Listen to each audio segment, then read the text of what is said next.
que o petróleo tem uma dinâmica muito importante Tá na tela. em relação aos estoques de petróleo. São vários tipos de dados, mas geralmente quando o estoque ele está baixo, por que eles colocam um verde que é positivo? Porque justamente a tendência do preço é aumentar, porque se aumenta a demanda. Então, quando o estoque está baixo, aumenta a demanda, porque o estoque está baixo, você precisa recompor o estoque. Então, você vai observando que eles colocam verde aqui. Então, quando o estoque ele começa a cair acima dos estoques anteriores, dos prévios, né? E baseado acima das projeções também, a gente observa o que? O prévio, menos 2 milhões, a projeção é de menos 3, ele está menos 8, ou seja, está tendo uma retomada do consumo econômico. Então, o petróleo, a gente utiliza ele para tudo. No caso dos Estados Unidos, tem caminhão, são as fábricas, tem uma utilização muito ampla.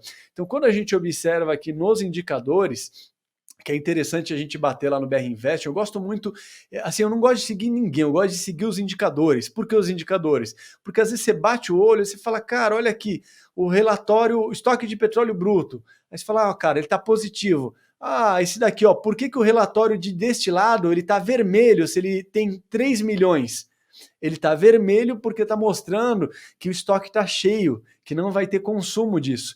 Então é interessante a gente observar estoque de gasolina, ou seja, então está tendo consumo, mas olha, a expectativa que era qual que seria a projeção de grandes analistas, era de que ia ter um consumo, ia ter o estoque reduzido, então ia ter uma demanda maior. Então não é uma única análise, um único indicador, mas indicadores do petróleo em relação aos estoques são importantes para a gente entender a projeção de demanda futura.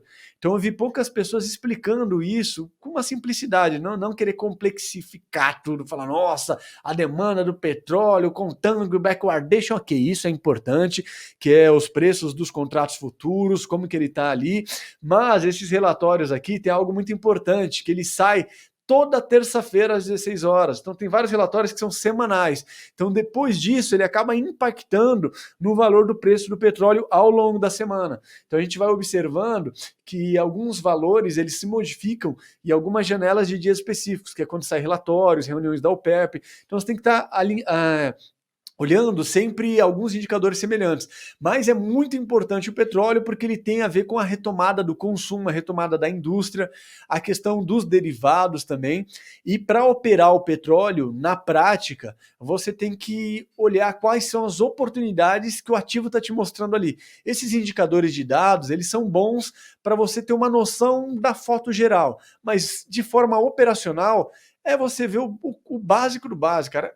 É gráfico, é volatilidade, é o contexto macro em relação à oferta e demanda de produtos. Se você tem, que é o que está acontecendo agora, uma taxa de juros mais barata, que foi o que aconteceu com o petróleo, a taxa de juros ela está ali flat. O mercado de crédito, não o mercado de juros, acaba o quê? Sendo incentivado, as pessoas consomem mais. Então a tendência é subir. A taxa de juros subiu, o consumo cai. Então tem a redução com o petróleo também.